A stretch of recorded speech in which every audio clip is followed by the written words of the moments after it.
Y'all, we have a wonderful vlog for you today. I'm so excited to share this with you. It'll do your mind good and your spirit and your just all the things. It's just gonna be so good. You're just gonna love it. So, for those of you that don't know, Stan's mom, my husband's mom, is in the nursing home, and we put her in the nursing home about a year ago. So what that means is that Stan and I are at the nursing home every day. We've really gotten to know some of the other residents really well, and we have like a little group of residents, probably 6 or 7 of them, that are really close, that we're really close with and visit with. So last February, around Valentine's Day, I decided to give Miss Betty, my mother-in-law, a surprise Valentine's Day party. And we surprised her with family members coming. She didn't know we were doing it. It was so sweet and precious. And of course, we invited the other little residents that we're friends with, invited some of their family.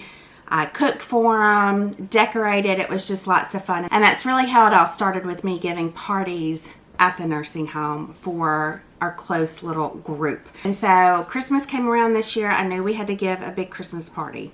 And I thought of this grand idea literally probably 2 weeks ago. And I thought, you know what? I'm going to make a big feast, and I'm going to have a Christmas party for our little residents. There's, like I said, probably 6 to 10 of them normally that come to these little parties. Well, one evening, probably literally a week and a half ago, I was just making conversation at the dinner table, and I asked some of them, what do you want for Christmas? What would you like for Christmas? And of course, at first, they were all like, I don't know, nothing, I don't need anything. And then if you gave them a few minutes, I remember Big Bobby, he looked up at me, he said, a jogging suit. I said, you want a jogging suit? He said, yeah. I said, what color? He was like, blue, navy blue. I was like, okay. And so slowly but surely, they all started telling me things that they wanted for Christmas. And I know that there's a few of them that don't have family at all. So I was like, well, I can't not get them anything, because they won't get any gifts if we don't step in and do that for them, because they don't have family. I was like, oh man, this is adding up, because I can't just get them one gift. Like, I want to get them multiple gifts, and I want to get them things that they either need or want, and I don't want it to be junk. You know, I hope this doesn't hurt anyone's feelings, and I don't mean it to, but around Christmas, you know, there's a lot of churches that come by, and they drop off snacks and drop off stockings filled with things to give to the residents, which is so very thoughtful. But one night, I get emotional when I talk about this. Oh, it's ridiculous. But I was sitting in my mother-in-law's room that night that they got these cute little stockings, and we started going through it. I went through hers and then her sweet little roommate, Miss Bobby. And I was just trying to say, what do you want to keep? What do you want to throw away? And literally everything in the stocking pretty much just went in the trash. And I hated it because, number one, I hate to throw away someone else's gifts that they are giving these people, and they're coming from a good place. But they're also getting things that they don't need or want, or that they can have. So a lot of that stuff just went in the trash, and I just hated it. So for me, if I'm going to spend time and effort and finances on buying these people gifts, I want it to be something that they're going to utilize every day, that they either need or want. I don't care if they don't need anything. What do they want? I want to get them something that brings a smile to their face and they look forward to using every day.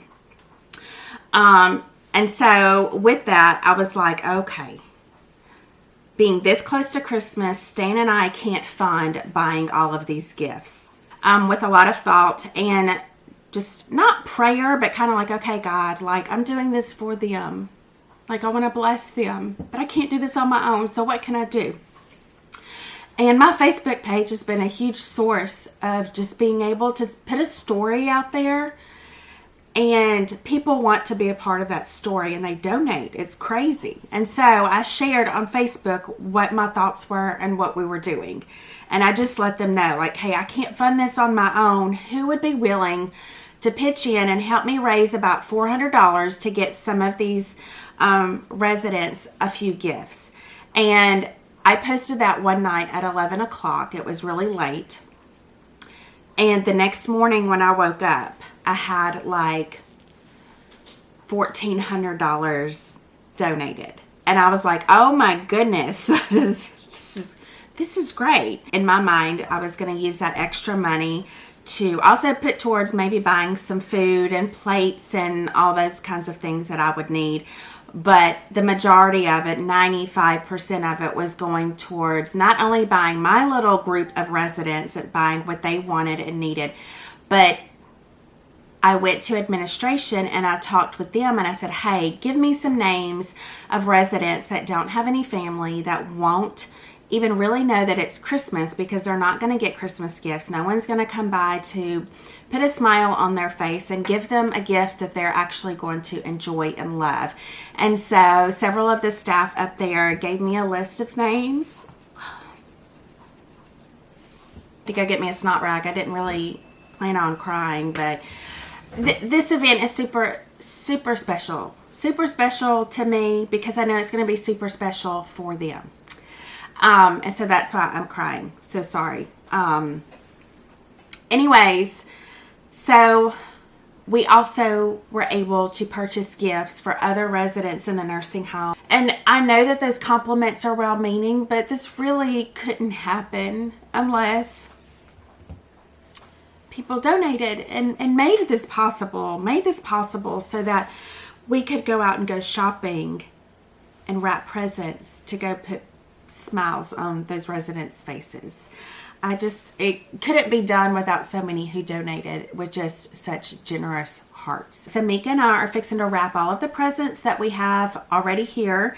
And I figured it was going to be easiest to have everything in gift bags, because many of the residents don't have use of both hands.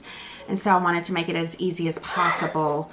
That was Isabel. I wanted to make it as easy as possible for them to unwrap their gifts.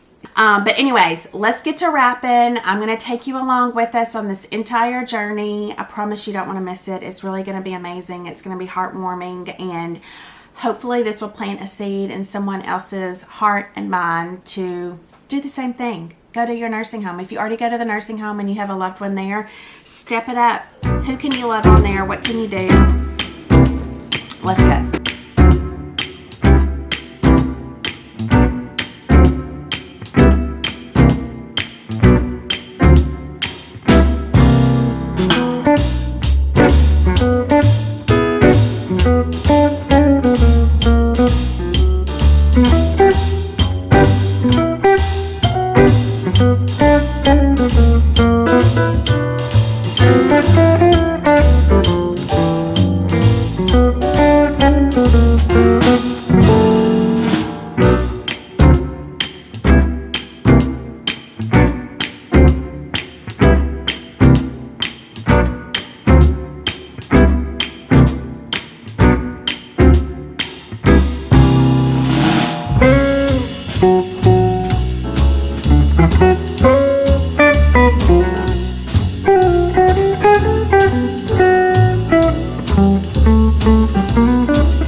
Well, y'all, it's finally showtime, and y'all, the party just went off amazingly well.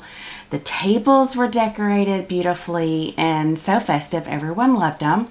We had 2 tables full of a Christmas feast. Everything from chicken and dressing, ham, green bean casserole, corn casserole, bread. We even had several desserts to choose from. Thank goodness I made enough food to feed. There were probably 40 to 50 people there coming and going. It was a huge crowd. But once we all had full bellies, we surprised the residents with several gifts each.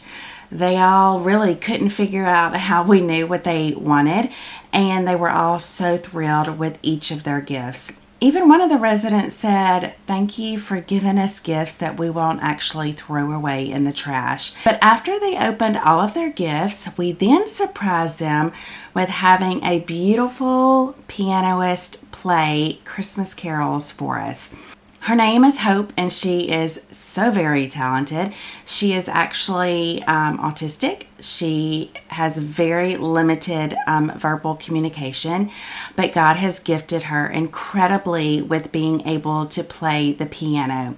And she actually goes around to several nursing homes weekly to play for the residents. So it was so much fun having her there to play for us. Everyone loved watching all of the littles dance and act silly. As you looked across the room, there were smiles everywhere. It was just so beautiful. It was so heartwarming.